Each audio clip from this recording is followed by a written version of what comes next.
Canadians are working more hours than they were 10 years ago. More side hustles, more overtime, more contract gigs stacked on top of full-time jobs.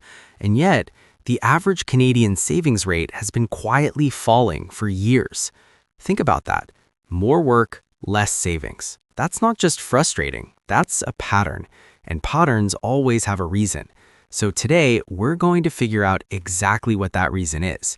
Because if you've ever felt like you're running harder just to stay in the same place, this is why, and more importantly, what you can actually do about it. My name is Sai, and I've become a little obsessed with understanding how money actually behaves in Canada, why people earn more and feel poorer, why the math never seems to add up the way it should.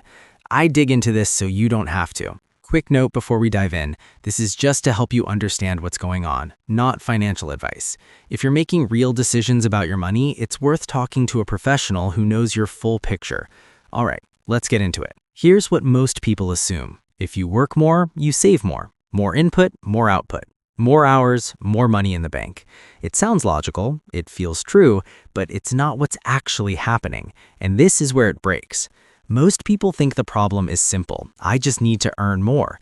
But if that was true, working more hours would have solved this already, and it hasn't. For most Canadians, working more is not translating to saving more. And the reason isn't laziness. It's not bad math. It's something much more subtle. And once you see it, you can't unsee it.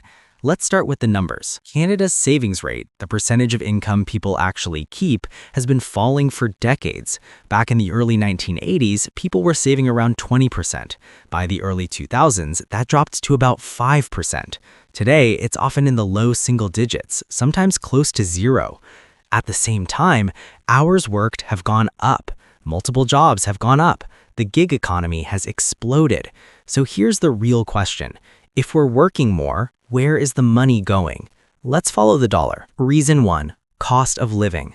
The first leak is the one you can feel but don't always see clearly. The cost of living grew faster than wages.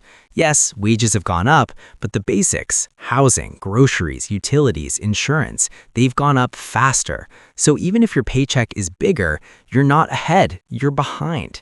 If your rent went up $400 and your income only went up $200, that gap, that's your savings disappearing. This is what economists call the real wage problem. Your income number goes up, but what it can actually buy barely moves or gets worse. So no, you're not imagining it. The treadmill actually got faster. Reason 2, tax creep. Here's one people almost never talk about. As your income grows, more of it gets taxed. You move into higher brackets. CPP goes up, EI goes up. Side income, that often gets taxed at your highest rate. So let's say you earn an extra $800. After tax, maybe $550 hits your account. Now add reality, transportation, food, convenience spending. That $550, it shrinks fast. And suddenly, all that extra effort didn't move you forward as much as you thought. Reason 3, exhaustion spending. This one is underrated and it's powerful. When you're tired, really tired, your brain changes how it makes decisions. It stops thinking long-term and starts optimizing for right now.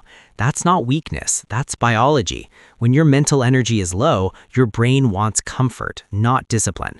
That's why people working the most often spend the most impulsively, ordering food, late-night purchases, ignoring budgets. It's called decision fatigue, and it's real. Here's the irony. Working more to save money can create the exact conditions that make saving harder. And this is where it gets frustrating, because you're doing what you were told to do. Work harder, earn more. And somehow it still doesn't feel like progress. That's the trap. More effort doesn't automatically fix a broken system. Quick question. What's been harder for you? The cost of living or just not having the energy to manage your money properly? Drop it in the comments. I read all of them and it helps me understand what to cover next. And if you're being honest, you already know this is happening. Now, here's the sneakiest one. Lifestyle lock-in. Every time your income goes up, your life upgrades with it. better place, better phone, more eating out. Individually, these feel earned, and they are, but over time, they stop feeling like upgrades. They become normal. And once something becomes normal, it's very hard to go back. This is called the ratchet effect. Your lifestyle moves up, but almost never comes down.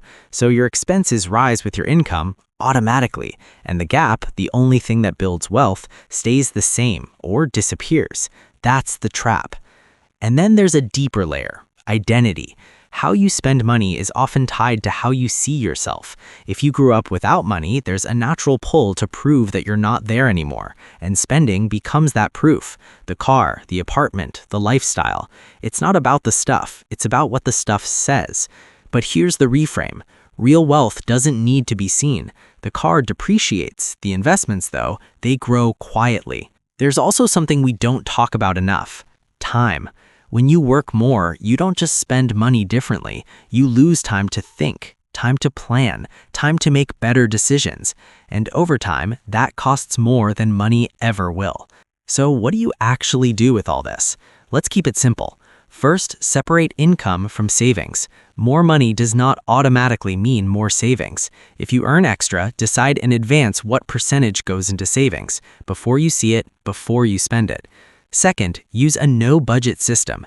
Pick a savings number, automate it on payday, then spend the rest without guilt. Future you is already taken care of. Third, protect your energy, because your energy affects your financial decisions. If working more is making you spend worse, it might not be helping you at all. Working more isn't a bad thing. Effort matters, discipline matters, but effort alone doesn't build wealth. Strategy does. This isn't about working less, it's about making sure your effort actually compounds. The people getting ahead aren't always working more, they're just keeping more of what they earn. They've closed the leak, because you can earn more and still have nothing if everything you earn flows right back out. Or you can earn less than you think you need and still build something real, because wealth isn't about income, it's about the gap, what comes in and what stays. Protect the gap. If you want honest, simple breakdowns like this about money, investing, and building wealth in Canada, consider subscribing. No noise, just what actually matters. I'm Sai. I'll see you in the next one.